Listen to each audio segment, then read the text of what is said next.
60대 나이가 무색하게 매서운 바람을 가르며 양재천을 질주하는 한 사람. 자전거 타기로 건강관리를 하고 있는 이갑순 씨인데요. 자전거는 한 5년 됐어요. 계절 불구하고 탈 수 있는 도구이기 때문에 운동을 자전거로 시작했어요. 안 탈 때랑 비교해가지고 이 몸이 있잖아요. 굉장히 활발해지고 또 마음적으로 활력소가 생긴다 할까요? 나이가 들었는데도. 그래서 제가 자전거 동호회에서 제일 나이가 많거든요. 그리고 제일 건강하다고 그래요. 또래의 친구들에 비해 건강함을 자랑하는 갑순 씨. 지금의 모습이 되기까지 피나는 노력을 했다는데요. 한 7, 8년 전쯤인데요.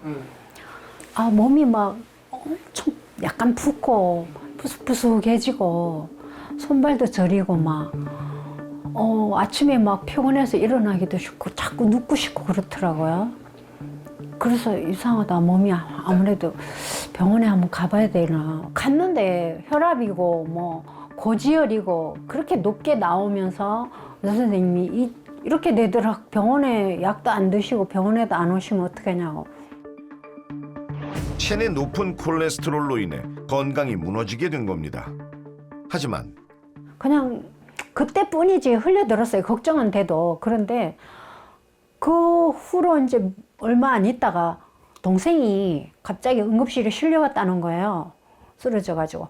갑자기 왜 그러냐 그랬더니 혈압이 높고 뭐 고지혈도 있는데 약을 안 먹어가지고 1년 있다가 그 후로 막 갑자기 그렇게 또 몸이 막 붓더라고요. 막 살이 엄청 찌더라고요. 그러더니 쓰러졌다는 거예요 또. 두 동생이 1년 간격으로 쓰러진 것을 옆에서 지켜봐야 했던 갑순 씨. 이대로 방치했다간 다음은 자신의 차례라는 생각이 들었다는데요. 이후 콜레스테롤을 관리하기 시작했고 현재는 콜레스테롤부터 혈압까지 정상 수치를 되찾았답니다.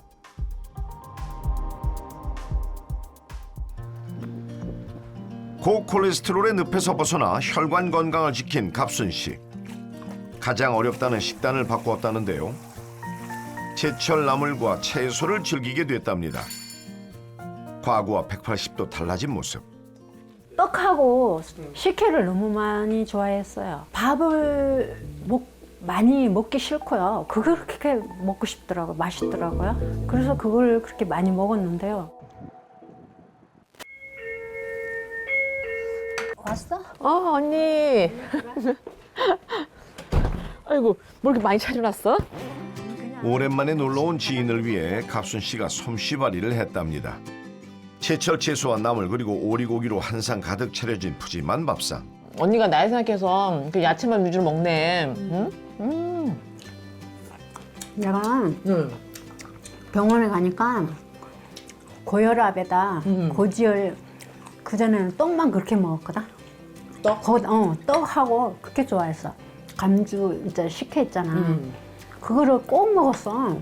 아주 사다 놓고 냉동실에 쌓아놓고 먹었어. 나 떡 좋아하는데. 살도 찌고 떡 살 많이 써요. 몸이 더 살이 찌고 무겁고 소화도 잘 안 되고 그리고 또 단백질을 많이 안 먹으니까 금방 또 뒤돌아서는 밥 먹고 싶고 배고프더라고. 기운이 그래 단백질을 좀 먹어야 되겠더라고. 응. 그래서 내가 있잖아 식단을 바꾸라 하더라고. 그래 식단을 야채 위주로 바꾸니까 너무 좋은 훨씬 거야. 자신이 겪은 긍정의 변화를 나누는 뜻깊은 시간이었습니다. 고지혈증 있다 그랬지? 너 이거 먹어야 돼. 표기라고 했는데. 콜레스테롤 만병의 근원인지 알지? 혈관 건강을 관리를 해줘야 돼. 콜레스테롤 수치가 높아진 동생에게 매일 챙기는 자신의 관리 방법을 아낌없이 알려주는데요. 포스트 바이오틱스예요. 콜레스테롤 낮추는 데 도움이 된다고 하더라고요. 제가 콜레스테롤 수치랑 혈압이 높았잖아요. 지금은 수치가 괜찮다고 하더라도 그게 언제 또 다시 높아질지 몰라요. 그래서 예방 차원에서 챙겨 먹고 있어요.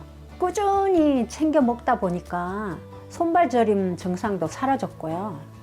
아침엔 너무 피곤해서 일어나는데 곤욕스러웠거든요. 요즘에는 아침에 일어나도 수월해지고 좋더라고요. 꾸준한 관리가 중요한 혈관 건강. 매일 혈압을 확인하면서 건강 상태를 미리 체크해 두는 것도 갑순 씨의 건강 비법 중 하나. 이렇게 관리하다 보니 혈압 수치는 늘 안정권이랍니다. 혈압이 160이었고요. 고지혈이 220까지 나왔어요. 내가 건강 관리 안 하면 안 되겠다 싶더라고요. 그래서 그때부터 이제 더 열심히 한 거죠. 나이가 들수록 더욱 철저하게 관리해야 한다는 생각에 매일 실천하고 있는 스트레칭. 어렵지 않은 방법으로 차근차근 관리하다 보니 하루가 다르게 건강해짐을 느끼게 되었다는데요. 집에서 늘 하고 있는 운동인데요. 몸이 좀 가벼워져요. 움직여주면 좋아요. 나이가 들수록 몸을 자꾸 움직여야 된다잖아요. 그래서 그거를 저는 항상 실천하려고 노력하는 중이에요. 우리가 유산균 하면은 이제 프로바이오틱스 이렇게 생각을 하시는데 프로바이오틱스도 있고 프리바이오틱스도 있고 포스트바이오틱스도 있어요. 각각 어떻게 다른지 어떤 역할을 하는지 좀 알려주시겠어요? 프로바이오틱스는 유산균을 뜻하고요. 프리바이오틱스는 유산균의 먹이를 말합니다. 포스트바이오틱스는 유산균의 대사산물을 말하는데요. 우리가 보통 유산균을 섭취했을 때 유산균 자체가 장내에서 유익한 활동을 해줄 것이라고 생각을 하는데요. 대부분은 유산균이 장내에서 생산하는 대사산물, 즉 먹이를 먹고 대사하는 과정에서 생산해낸 물질인 포스트바이오틱스로 인해 장내 환경이 좋아지게 되는 겁니다. 즉 우리가 유산균이나 유산균 먹이를 먹는 것은 대사산물이 잘 만들어질 수 있는 환경을 만드는 과정이라고 보시면 됩니다. 그러면 우리가 포스트바이오틱스를 섭취하면 프로바이오틱스를 섭취할 때보다 그 효과가 조금 더 빨리 나타나게 되는 건가요? 유산균이 장에서 대사산물을 만들어낼 때에는 어느 정도 시간이 필요하거든요. 그런데 포스트바이오틱스는 그 자체가 대사산물이기 때문에 더 빠르게 장에서 긍정적인 영향을 미칠 수가 있는 거죠.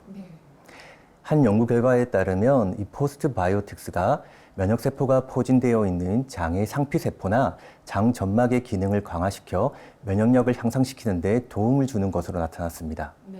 특히 포스트바이오틱스는 위산이나 담즙산, 소화효소 등에 의해 영향을 받지 않고 빠르게 장까지 한 번에 도달하는 것으로 알려져 있습니다.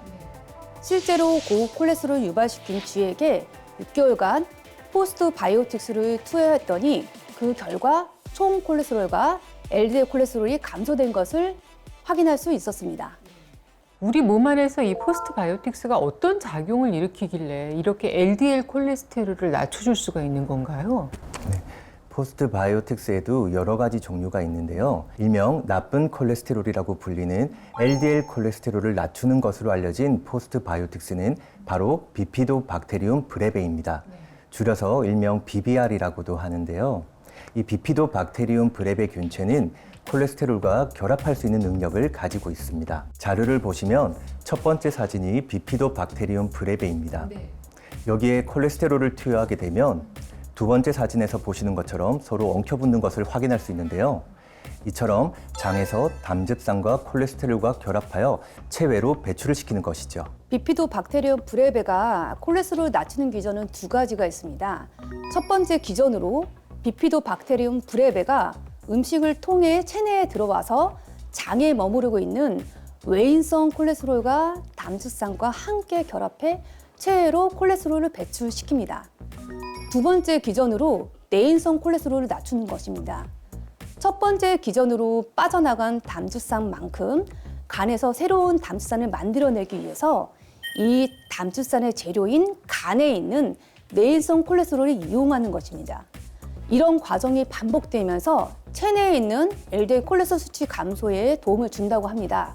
이러한 원리로 외인성 콜레스테롤과 내인성 콜레스테롤을 동시에 관리하는 데 도움을 줄 수 있는 것입니다. 이처럼 LDL 콜레스테롤을 감소시키는 기전이 서로 다른 만큼 두 가지 기전을 가진 포스트 바이오틱스를 섭취하는 것은 추가적으로 10%에서 20% 정도의 LDL 콜레스테롤 감소 효과를 기대해 볼 수 있는 것으로 알려져 있습니다.